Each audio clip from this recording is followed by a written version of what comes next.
subject for this class is Deborah, the Inspirational Prophetess. Our reading was taken from Judges chapter 4, verses 1 through 5. Brother Sam.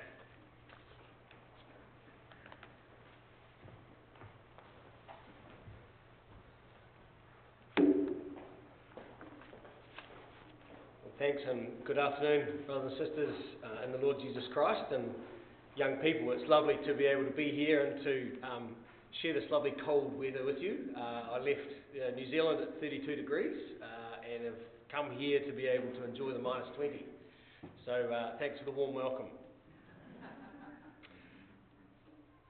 Before we get underway, it's probably helpful so that you know I am a human being and that New Zealand is not a foreign place in the country, to tell you a little bit about ourselves and the family. Unfortunately, the family are unable to be with me at this time. So I thought we'd just take a moment to, just very quickly before we get into our studies and introduce our study, is really just to introduce my family, just so that you know I'm also a human. This is us. My wife Sarah, and we have 4 children.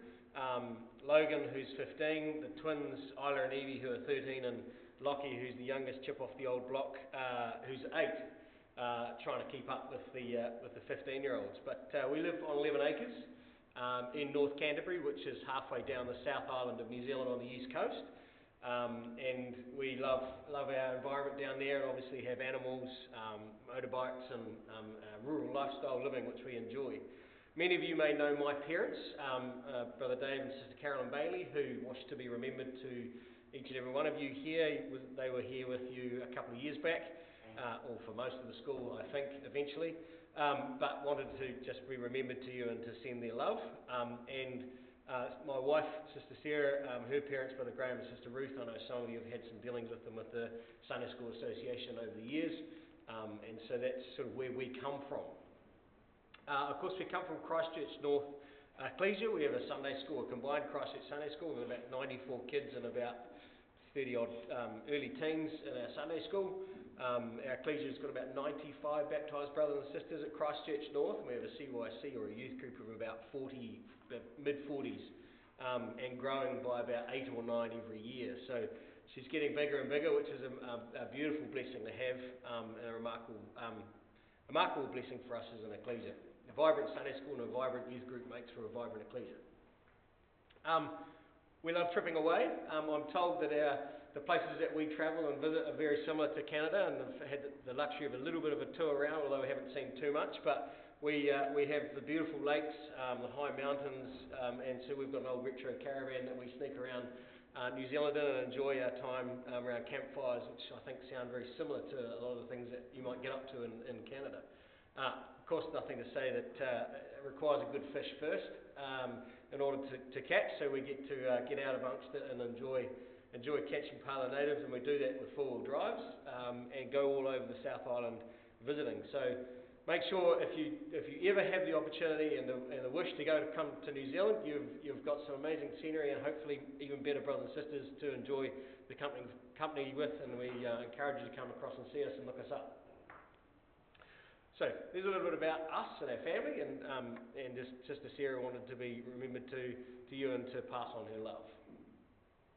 All right, so in terms of our sessions, we're going to cover the story of Deborah and Barak, probably a story most of us know relatively well from our time at Sunday school or just the normal daily readings. But the time period of the Judges was one of, I think, the most intriguing sections of the scripture in a time in Israel's history, right? So it's the most probably bloodthirsty, with battles and bloodshed and violence. A time where we find the nation who'd frequently lost sight of the God that they served and had turned aside from practicing the true worship of God and His ways, and had gone into steeped in idolatry and corruption and moral decay. And a state we find, and we'll look at over the course of our first session this morning, a state they inherited because of a lack of faithful leadership. And our theme for our whole week together is this concept of inspiring lessons in leadership. And the first thing we're going to look at is the challenge of faithless leadership and the transferring of the truth from generation to generation.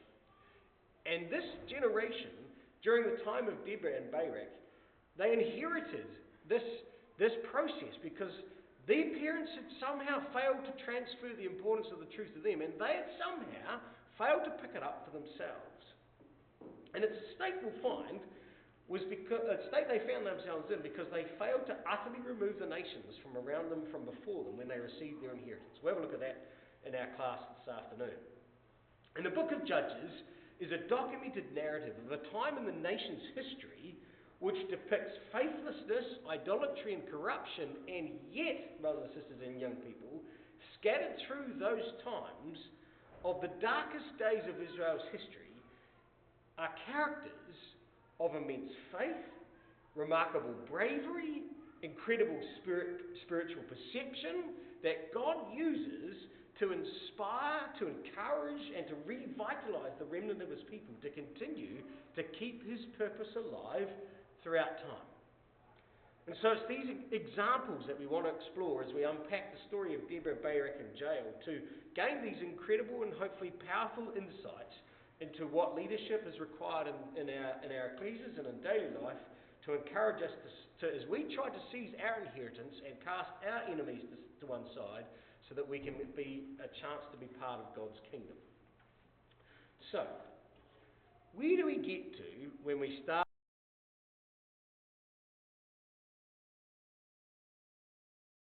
to show is that the issue at the time of Deborah was a time of failed leadership. And so as Israel left the wilderness and they crossed over the river Jordan, Joshua assists the nation, you will recall, to take control of the land. And after a series of military campaigns all over the nation, the nation who once had occupied the land of Canaan were finally subdued. Right? The Hivites, the Jebusites, the Canaanites, the Perizzites, the Philistines, they all were finally subdued, and the 12 tribes receive their allotted inheritance. And the Levites receive their cities of refuge, and the tabernacle was established in Shiloh. And in Joshua chapter 18, verse 1, it says that the land was subdued before them. But hold your hand here and come to Joshua chapter 21. I want to set our scene as we begin our story in Joshua chapter 21. So here's Joshua, and he's getting to the end of these campaigns, at the end of the allocation of all the territories. And it says in Joshua chapter 21 and verse 43 that Yahweh gave unto Israel all the land which he sware to give, notice the expression, unto their fathers. Yahweh swore that he'd give unto the fathers a possession. And it says that they possessed it and dwelt therein. Yahweh gave them rest round about according to all that he sware unto their fathers. And there stood not a man, says Joshua 21, of all of their enemies before them. Yahweh delivered all their enemies into their hand. There failed not aught of any good thing which Yahweh had spoken unto the house of Israel. All came to pass. So everything God had promised, everything God had said, everything that he promised, all came to pass perfectly, exactly as he said. They would have trust and confidence that God was with them up until this point, every step of the way. And under Joshua's guidance and under his leadership, the tribes take their inheritance. But whilst the work was started, it yet remained to be completed. Whilst the land had been subdued before them, the nations among them hadn't been completely eradicated. They had yet to finish what Joshua had begun. And Joshua knew the importance of this, and he calls the nation together at the end of his life to warn and to exhort and to encourage them to complete this last part, just the last part, right, of the task that was before them to remain faithful. Turn over the page. Here's the message, Joshua chapter 23, and I'll summarise it on the screen. So Joshua's old. Came to pass after a long time after that the Lord had given rest unto Israel from all their enemies round about, that Joshua waxed old and was stricken in age. So he knows his time is limited. And so he brings them together. Note who he calls. He calls the leadership of the nation together. So he says, he calls for all Israel, for their elders, their heads, their judges, and their officers. All the leaders amongst the nation. And he grabs them by the collar and he says, listen, you've seen all that Yahweh your God hath done unto you, these nations from before you. You've seen it all. You've seen how he has fought for you. So now here's the warning.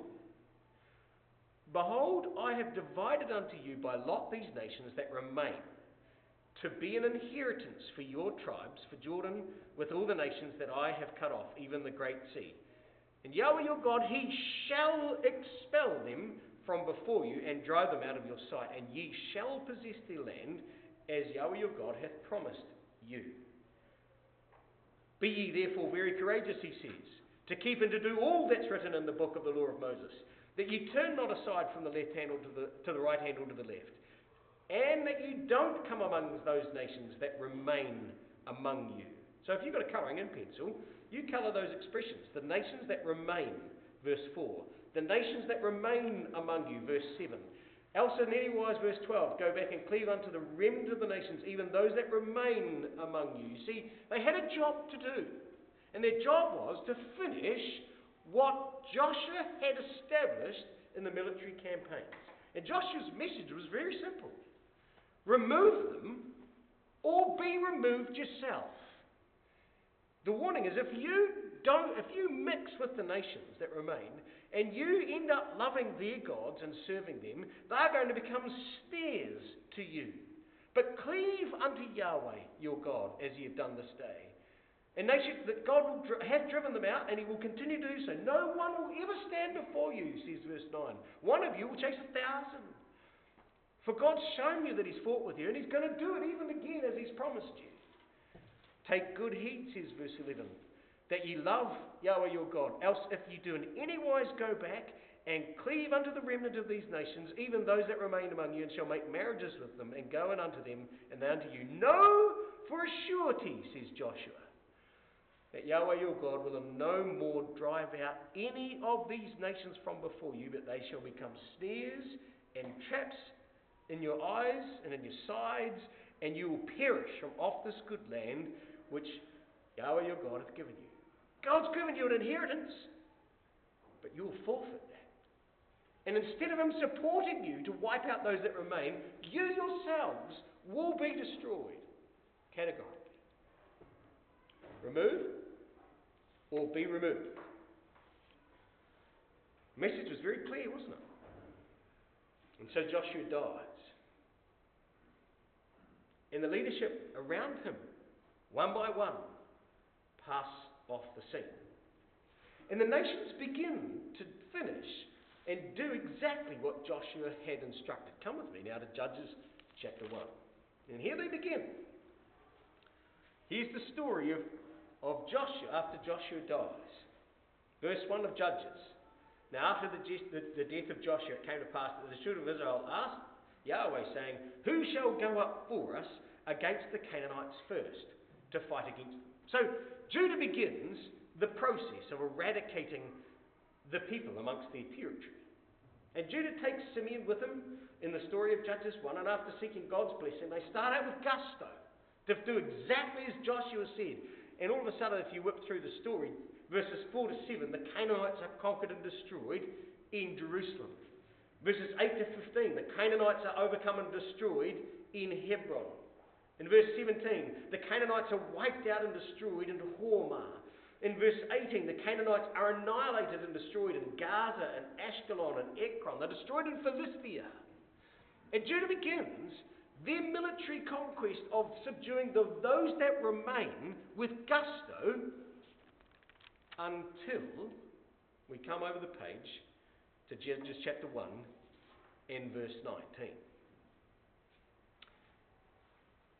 Yahweh was with Judah. He drave out the inhabitants of the mountain.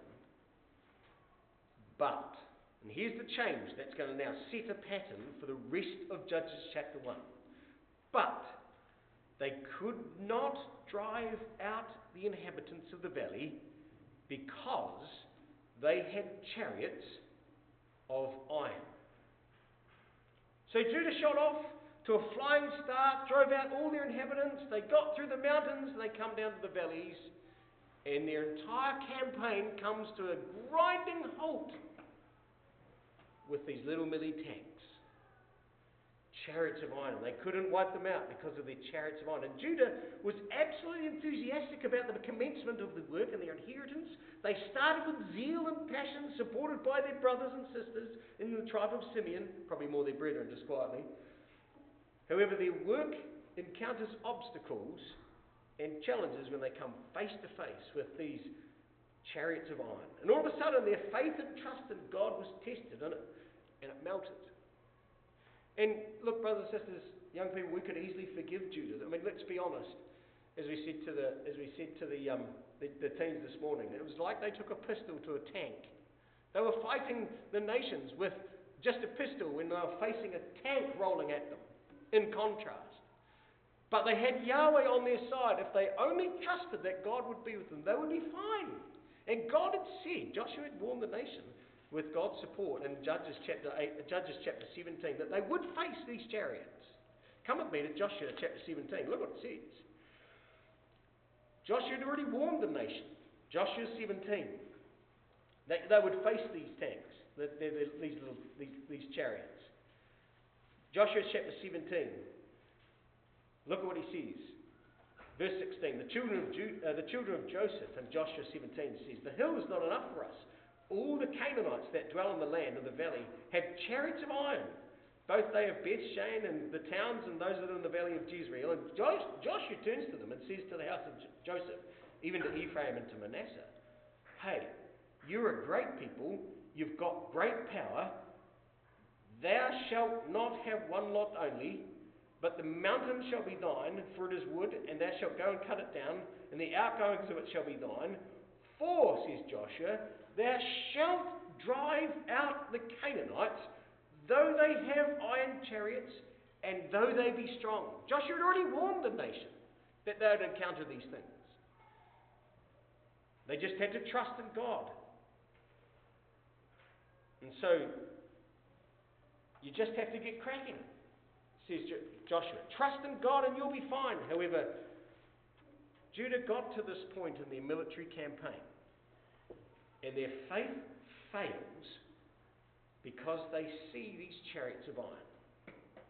Do you know the tragedy back in Judges chapter 1, brothers and sisters, is that the faithless leadership of Judah at this point in time begins to set a disastrous precedent that the others that were about to claim the inheritance followed one by one. And all you need to do is grab a coloured pencil and colour in the expressions. They did not drive out. They did not drive out. And see, one after the other, each tribe following Judah's faithlessness follow the same problem. Judah, verse 19, does not utterly drive out the inhabitants of the valley. Benjamin, verse 21, did not drive out the Jebusites. Verse 28, Manasseh did not utterly drive them out. Ephraim, verse 29, did drive out the Canaanites. Zebulun, verse 30, Zebulun doesn't drive out the inhabitants. Asher, verse 31, doesn't drive out the inhabitants, for they could not drive them out. Verse 33, Naphtali, neither did Naphtali drive out the inheritance, or the inhabitants. Barak's tribe, Naphtali, they failed. And one by one, brothers and sisters, following Judah's disastrous precedent, they each fail in their responsibilities to drive out those that remained. Even though God had said, "I will give you this land and I will fight for you." And like mold and cancer, the faithlessness of one tribe began to spread until it infected all of the 12 tribes, and ultimately all Israel compromised their divinely appointed position and purpose and ultimately lost their inheritance. Psalm 106 says this: "They did not utterly destroy the nations concerning whom Yahweh had commanded them, but were mingled among the heathen and learned their works. And they served their idols, which were a snare unto them, just as Joshua 23 had said they would be. Thus were they defiled with their own works, and went a-whoring after their own inventions. Therefore was the wrath of God kindled against his people, insomuch that he abhorred his own inheritance and gave them into the hand of the heathen, and they that hated them ruled over them. Their enemies also oppressed them, and they were brought into subjection under their hand. Psalm 106, verses 34 to 43. And the faithless leadership in the tribes, coupled with a lack of trust in Yahweh's protective hand, cost the nation of Israel their inheritance. But brothers and sisters and young people, the fundamental question is this: what caused the tribe's faith in their God to waver? What made them lose their trust in their God? Was it just the chariots of iron that they faced? Or was there something else? Well, brothers and sisters, I believe it was something else, probably something more fundamental and something more pertinent that we can learn from as we sit here in this room. Come with me to Judges chapter 2.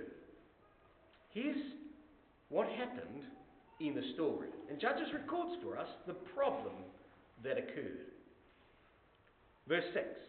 Here we go. Here we are chronologically in the story when Joshua had let the people go. So we're going back in time before Judges 1. Joshua let the people go. The children of Israel went every man unto his own inheritance to possess the land. And the people, it says, served Yahweh all the days of Joshua and all the days of the elders that outlived Joshua, who had seen all the great works of Yahweh that he did for Israel. Joshua the servant of Yahweh died being 110 years old, and they buried him in the border of his inheritance in Timnath-Heres in the Mount of Ephraim on the north side of the hill of Gaash. And also all that generation were gathered unto, notice this expression, their fathers. They were gathered unto their fathers. And there arose another generation after them, which knew not Yahweh, nor yet the works which he had done for Israel. And the children of Israel did evil in the sight of Yahweh and served Balaam, and they forsook Yahweh Elohim of their fathers. There it is. Link those two words. Their fathers, their fathers. They forsook Yahweh Elohim of their fathers, which brought them up out of the land of Egypt, and followed after other gods, which were of the people round about, and bowed themselves unto them, and provoked Yahweh to anger.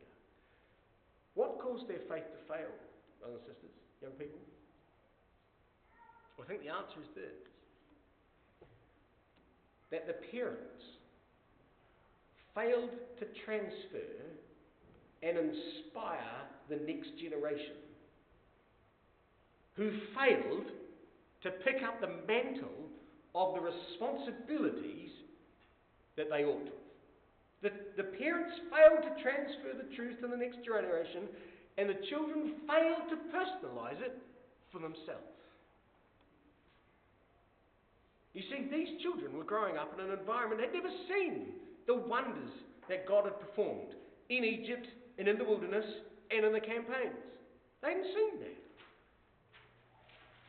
And so it meant that they forsook Yahweh Elohim of their fathers. They didn't know who Yahweh was. They hadn't understood or had an appreciation. Why? Well, I think, brothers and sisters, that the parents failed to hand over to their children the importance of the truth. The importance of understanding who God was, how he had worked, what he had done, and how he would continue to do that if they trusted him. They failed to do that. And just as relevant, the children failed to seek to personalize the truth for themselves, to build a self-conviction, an utter understanding, and be motivated thereby to serve Yahweh Elohim of their fathers. They failed to pick that up too. And here, I think, brothers and sisters and young people, is the first and most fundamental lesson that comes from the story of the failed leadership amongst the nation for us in terms of leadership lessons. And the first lesson is for leaders, parents, and elders.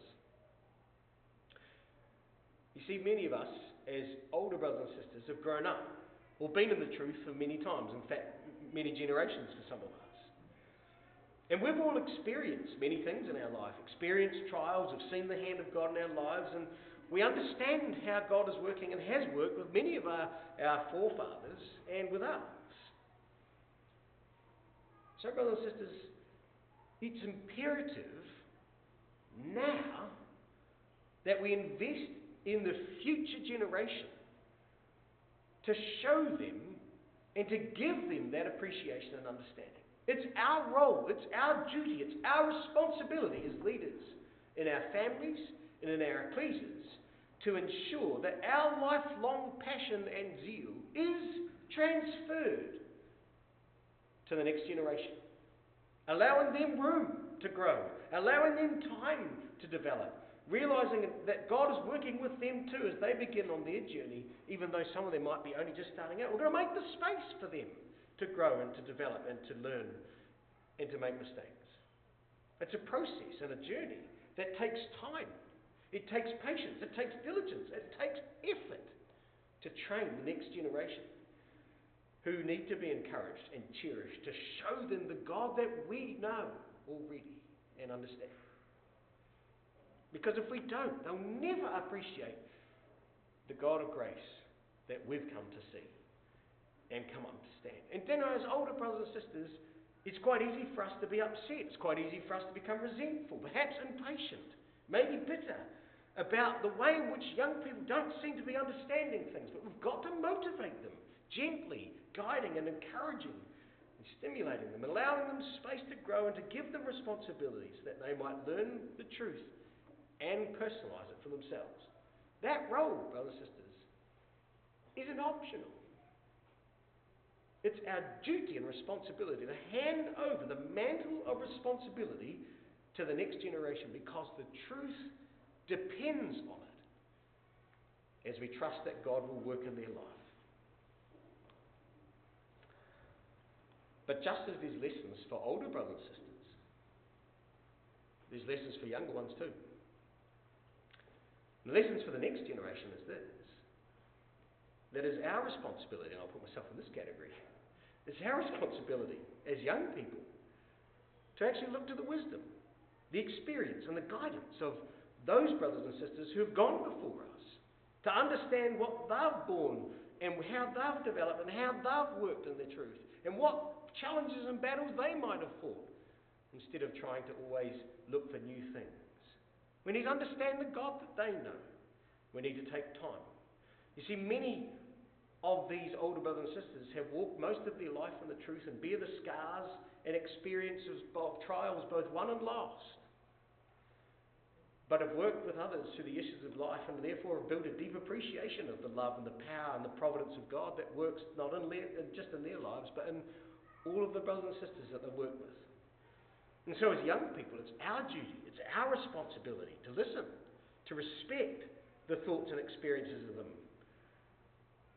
But just as important as listening is our responsibility to step up, to take on the duties and responsibilities of showing and serving in our ecclesias, because that generation won't be there always.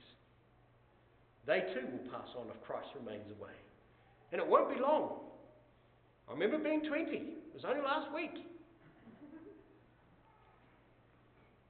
But it won't be long before it's going to be our job, and we're parents, by God's grace, to grow the next generation. And all of a sudden it all comes home. Therefore we must personalise the truth ourselves early, and in so doing listen and seek advice from those that witness the power and the mercy of God, and to take on the mantle of responsibility, the yoke of service, to lead the next generation if time remains.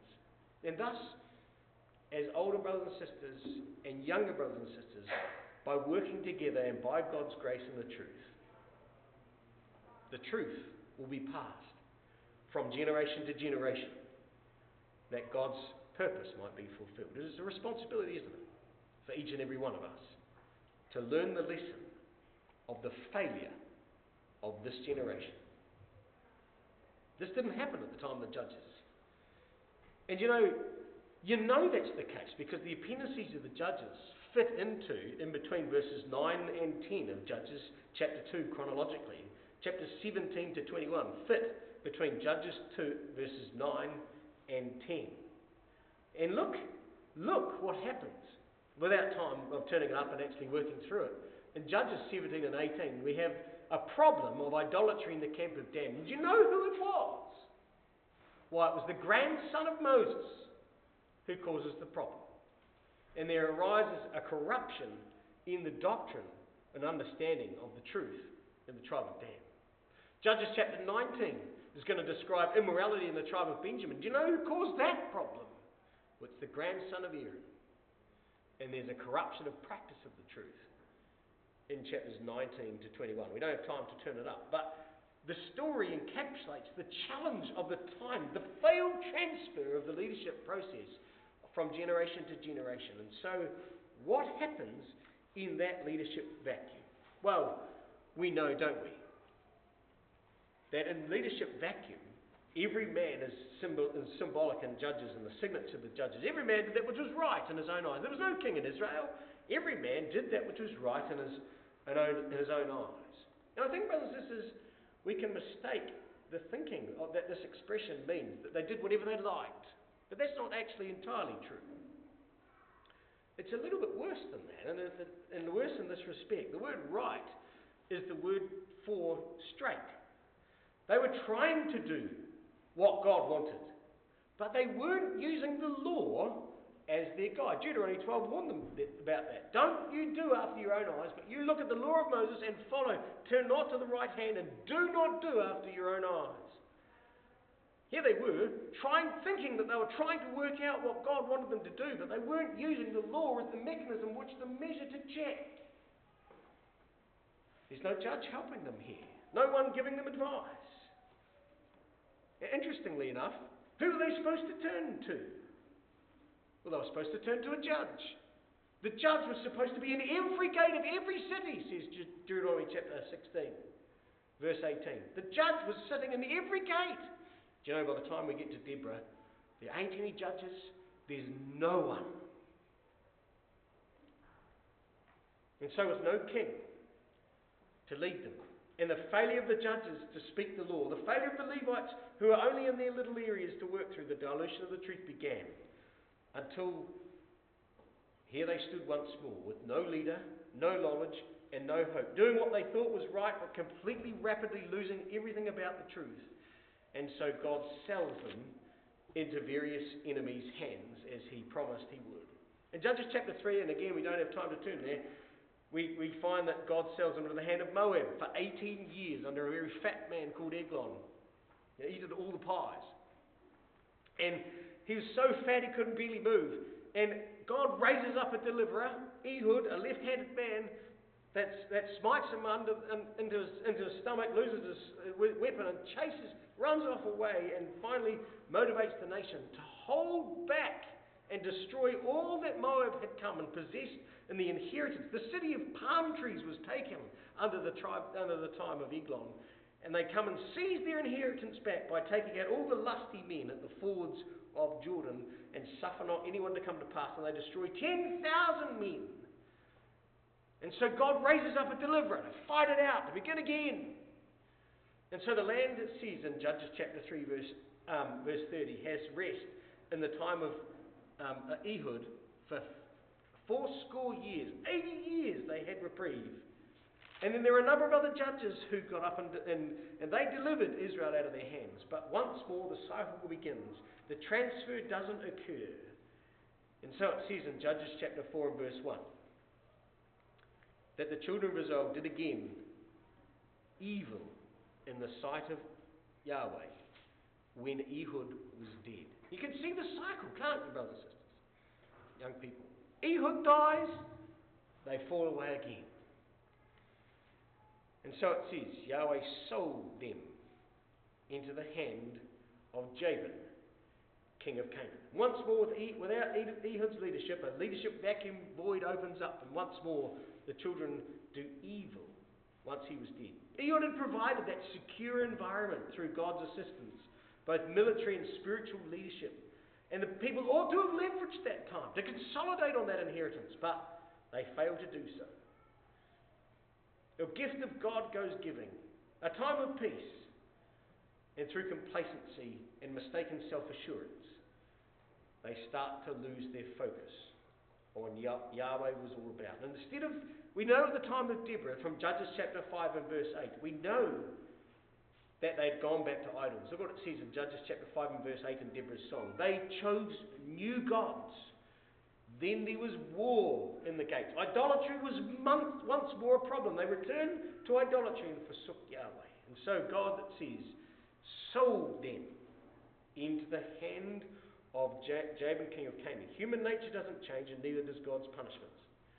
And there's poetic justice with this. You notice that? He didn't just give them into the hand of Jabin, king of Canaan. No, he sells them. He sells them. Do you know who sells them to? Well, he sells them to a group of traders. You see, that's who the Canaanites were. They were traders. And he sells them to the hand of a group of traders. The word Canaanite is the word lowland, from the root meanings to bend the knee or to humiliate. They were a trading nation of merchants who would sell their soul to get a deal. They were the ultimate salespeople who had promised the world. I can say that I'm one myself. And they sold into the man, led by a man by the name of Jabin, a man whose name means whom God observes, from the root word meaning understanding and intelligence. Jabin's name means whom God observes. And it comes from this idea of having an understanding or intelligence. You see, this one, Jabin, was the CEO and head of a merchant nation. And here he is, the man who represented the embodiment of the wisdom of the world. Totally wise in their own conceits. Here he was, the CEO of that empire, the king. And he's reigning, it says, in Hazor. He ruled over the vast area of the land of the north of Galilee, right through down past the Jezreel Valley, so most of the northern parts of Israel. But hang on a minute. If we had been doing our readings, and perhaps if we had been listening hard, a man by the name of Jabin, living in a castle of Hazor, have we heard that before? Didn't Israel already take Hazor from a king called Jabin? Come with me to Joshua chapter 11. You see, this is 120 years prior. Come to Joshua chapter 11. Jabin, number 2, has a vendetta that he wants to deliver on the nation of Israel like no other king before. This guy had absolutely a mission. Here's Jabin the first. Judges chapter 11 verse 1. Look at this. It came to pass, when Jabin, king of Hazor, had heard those things, he sent to Jobab, king of Madon, the king of Shimron, and the king of... Okay, so he grabs all of these tribes from the northern parts of Israel, and from the southern parts of Chinnereth, which is all around this side of Dor, and the Canaanite on the east, and the Amorite, and the Hivite, the Perizzite, the Jebusite in the mountains, and the Hivite under Hermon, in the land of Mizpah. So most of the northern parts and a little bit south to almost halfway, and they went, it says, all of them with their host, much people, even the sand upon the seashore in multitudes, with horses and chariots, very many. Oh, you hear the echoes, brothers and sisters. All these kings were met together. They came and pitched at the waters of Merom to fight against Israel. And God turns to Joshua at this point in the battle. And Joshua chapter 11 says, hey, don't worry. Be not afraid because of them. For tomorrow about this time will I deliver them up, all slain before Israel. And you're going to hough their horses, cut the strings at the back of their legs. You're going to burn their chariots with fire. You're going to totally annihilate them. Trust me, Joshua. And so Joshua comes in all his faith, with all the people of war with him, against them by the waters of Merom. And they came upon them suddenly and fell upon them. And it says, Yahweh delivered them into the hand of Israel, who smote them and chased under them into great Zidon, all the way through. Notice what it says, until there left none of them remaining. Grab a colouring in pencil. Here it is. They left none of them remaining. Joshua also, he did unto them as Yahweh had bade them. He houghed their horses, burnt their chariots with fire. Joshua at that time turned back. Look what it says. He took Hazor. He smote the king thereof with the sword. For Hazor before was the head of all those kingdoms. And they smote all of them that were therein with the edge of the sword, utterly destroying them. There was not left anything to breathe. And he burned Hazor with fire. So he entirely annihilates them. And all the city of those kings did all the kings of them did Joshua take, and smote them with the edge of the sword, and utterly destroyed them, as Moses the servant of Yahweh commanded. Right? So he takes everything. He only burns Hazor to the ground, and he leaves all the other cities that were there as potential possession areas for the nation as they took over their inheritances, until he destroyed them. But every man, verse 14, with them they smote them with the edge of the sword until they had utterly destroyed them, neither left them any to breathe. As Yahweh had commanded, so did Joshua. He left nothing undone of all that Yahweh had commanded Moses. So Joshua had totally destroyed the city, had totally wiped out its inhabitants, had totally done. How on earth have we got Jabin, number 2, here at this point? And there can only be one answer. You see, it was Naphtali's faithlessness that had failed to eradicate the rest of the territory in the north that had been given them in their inheritance. They'd failed to remove those that remained among them. And here's a man who had given himself the title of Jabin II, a man with horses and chariots for many, who's going to come and mightily oppress them. Oh, how mightily, brothers and sisters and young people. Oh, this guy had a vendetta. His family and all his offspring was dead. He's going to make Israel pay. And not only had he taken back the city of Hazor that ought to have been their inheritance, but even the smoke marks on the wall, whilst the paint was new, was there as a reminder to him that Israel were going to die. And Naphtali were now his servants. And it says he mightily oppressed them. Oh, he had a plan with these people, and it was to keep them firmly in an iron grip. You listen, for us, brothers and sisters and young people, is if we don't utterly destroy the things that will take us away from God and out of the truth, guess what? They're going to come back to bite us. And not only are they going to come back, but they're going to come back with so much vengeance and so powerful that we may actually fall under the pressure. We can't just temporarily put things to one side. We can't just slap a band-aid on the things. Christ made it pretty clear. If your arm offends you, cut it off. If your leg's going to be a problem, get rid of it. If your eye's going to be an issue, pluck it out. You've got to take sin seriously and follow God's commandments to its entirety, that it might never be a problem ever again.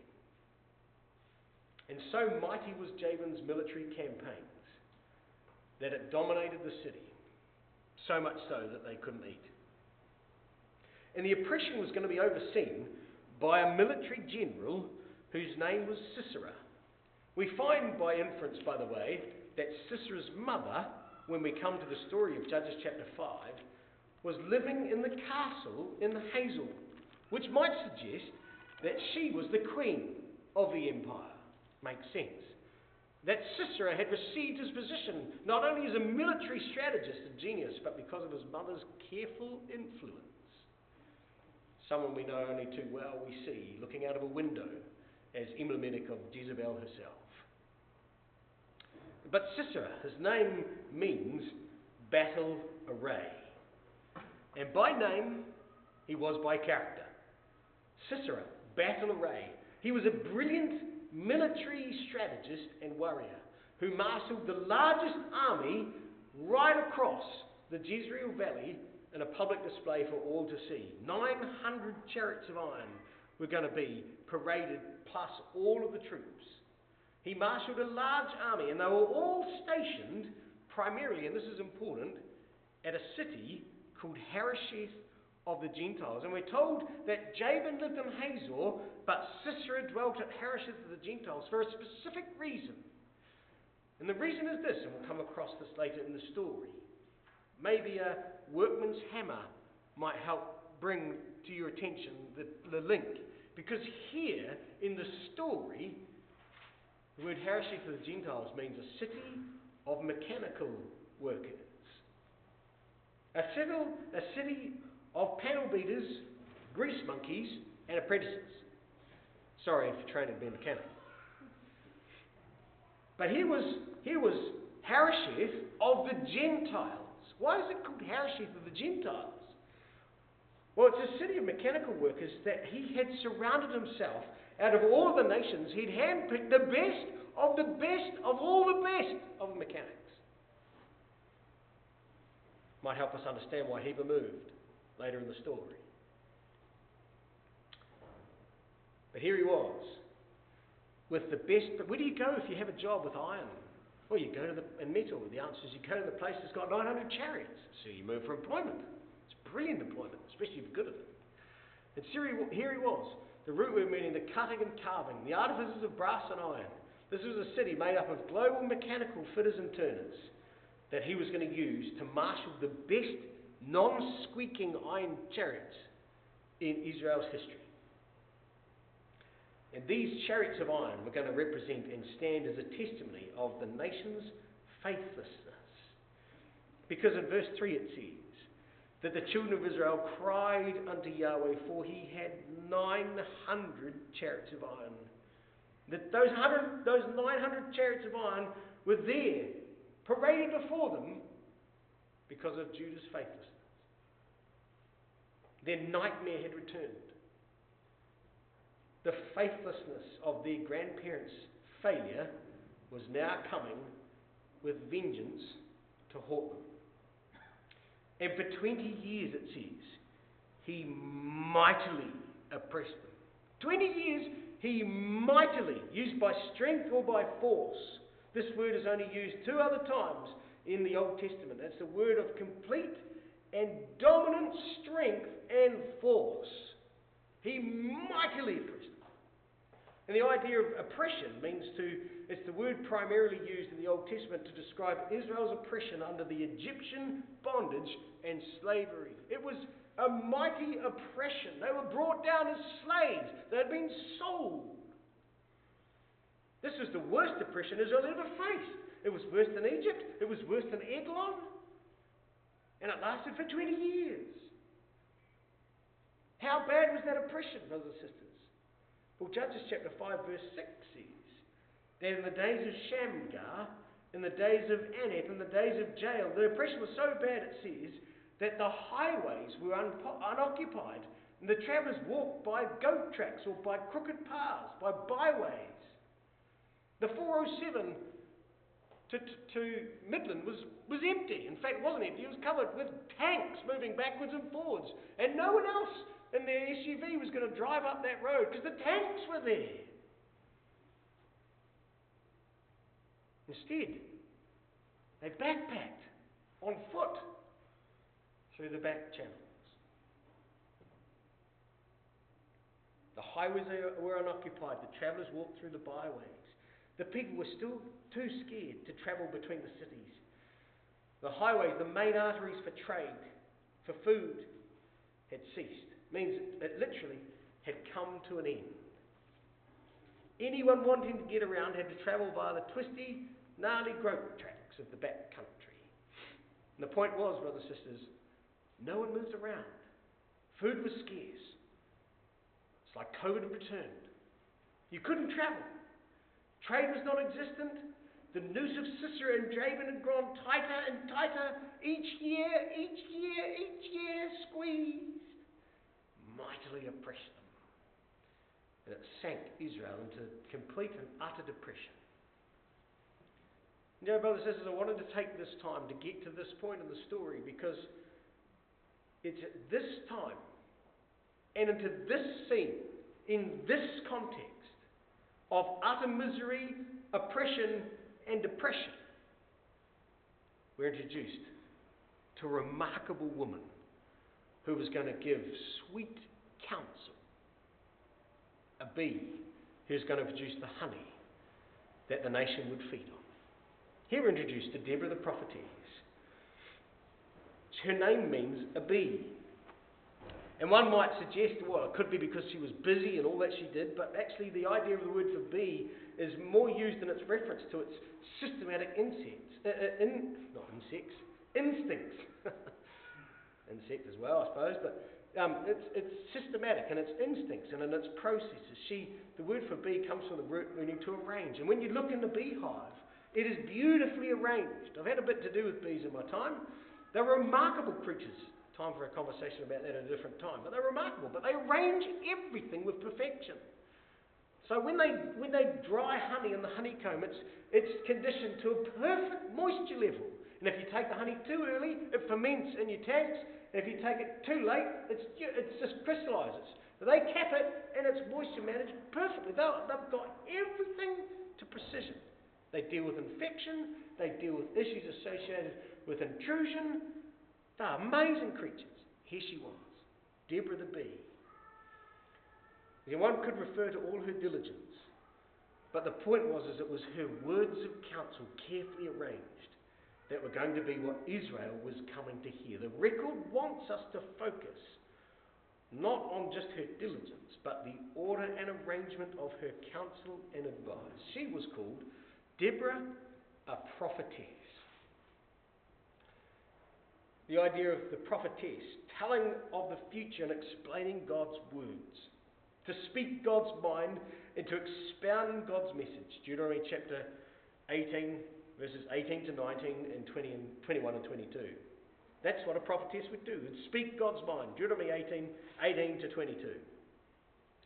And in a spiritual wasteland, in the desert of the times of the judges, the bee, the prophetess, would produce the sweetness of the counsel that rewards like honey. Psalm 19 and Psalm 119. The sweet counsel of wisdom that rewards like honey. Here she is, the bee. And Deborah had obviously been moved by Yahweh's words and had prophesied and explained to the nation why they were under this oppression, why God's judgments were there at the hand of Jabin. All because of their idolatry, and she was trying to provide advice and counsel, and this had earned her a reputation amongst all of the nation for speaking God's message. And notice what the record says. She judged Israel at that time. She dwelt under the palm tree of Deborah between Ramah and Bethel and Mount Ephraim, and the children of Israel came up to her for judgment. All Israel came from all over the place to seek Yahweh's counsel at her mouth. But hang on a minute. Why were they coming to her? Deborah's role had evolved because of a lack of leadership in the entire land of the nation. Every single city, says Deuteronomy chapter 18, Deuteronomy 16 was supposed to have judges in every city in all the gates. And every gate of the city was required to have a judge. And yet here it says, all Israel came to her for judgment. A prophetess, a woman, here at this time. Where are all the other judges? Where are all the men? There was a complete lack of leadership across the entire land, and we know that's the case. Deborah sings about it in her song, Judges chapter 5, verse 7. So in those days, when the highways were unoccupied, look what it says in verse 7, the inhabitants of the villages ceased. In the Hebrew, it's not very well, in the English, it's not very well translated. It means the chieftains or the rulers ceased. Anyone of leadership was gone, says Deborah. There was no one around. Leadership had disappeared. And instead of the place where the judges ought to have been in every gate of the city, according to Deuteronomy chapter 16, verses 18 to 19, instead, says Deborah, there was war in the gates, verse 8. They chose new gods. Then there was war in the gates. And was there anything seen of weaponry in their territory? Of course not, says Deborah. Nothing was seen. But there was idolatry happening there. Where the judges ought to have been, there was no one. And so Deborah, she calls herself, steps up. I, Deborah, arose, the mother in Israel, there to succor and strengthen and encourage the nation in the sweet counsel of God's ways. You see, as a result of failed leadership and idolatry, it ended the land. God then punished them. Because of their mighty oppression, people from all over Israel were scurrying and darting from bush to bush down the goat tracks and rugged countries of the hills, away from the highways, to avoid Sisera's army and David's iron grip, to seek the counsel and judgment of a mother of Israel who was trying to nourish the nation on her own. Brothers and sisters. What a remarkable woman of faith. And where does she live? Well, she's living under the symbol of righteousness, the palm tree. Don't have time to turn it up. But here she is. She's dwelling under the palm tree of Deborah. Well known that they actually, she knew, everybody in Israel knew where to find her. It was the palm tree of Deborah. You'll find her there, her tent will be there. You'll know exactly where she is. She's the wife of Lapidot. She's dwelling under the palm tree. It's called the Deborah palm, still is today. Whether it was the same one, who knows? But everybody knew where she was. The palm tree, the symbol of uprightness and righteousness. Psalm 92 verse 12, Song of Solomon 7 verse 7, and Jeremiah 10 verse 5. She was the epitome of what the nation lacked. And she's dwelling between the high place, Ramah, and the house of God. The high place of Ramah and the house of God. She's living in a place that represented everything the nation so desperately needed. And everyone was coming to her for judgment. And she was giving sweet counsel on a daily basis to anyone who sought God's advice. What a remarkable leader she really was. You see, this leads us to our last lesson. The lesson for us is that true leadership is about service, not a position. Deborah hadn't gone about seeking to lead the nation. No, there was a leadership vacuum. She saw the need, and everyone would come to her. And she all of a sudden understood that all of a sudden everything was about serving and helping their brothers and sisters because there was this need, because leadership had failed. And so she assumes this role not because she wanted a position, but because she saw what was required. You see, true leadership is about service, not roles. You see, when times are tough, when the way is difficult, when we can see that people might be under stress, under trial, or in anguish, it's the responsibility of each and every one of us to step up and to show this sort of leadership. You see, not everyone likes to be or wants to be or is going to be a leader like Barak, who's going to lead from the front, charging off into battle and leading the way. Not everyone wants to or can do that. But brothers and sisters and young people, everyone can show Deborah-like leadership. To show care, to show love, to show initiative, to offer support and counsel in times of trial and hardship, and especially in those times. You see, leadership is about taking the initiative when we see the need. Here am I, send him is a different spirit. Here am I, send me is the biblical way. We've got to step up, we've got to show care. We can't wait for others and expect them to do it. Care and love for one another is a commandment of our Lord Jesus Christ, is it not? Who demonstrated what leadership was all about in his service every day for the ones he loved. True leadership is about the inspiration of others by the power of positive example through service. And none was going to demonstrate that better than this prophetess at this time. But brothers and sisters, we're going to see, and we're going to witness in our next class, just how Deborah carefully, thoughtfully, and lovingly, and yet sternly encourages and inspires Barak, the hesitant commander, to take the lead himself, and to inspire him to inspire others, to lead and to overcome their enemies. Leadership is about service.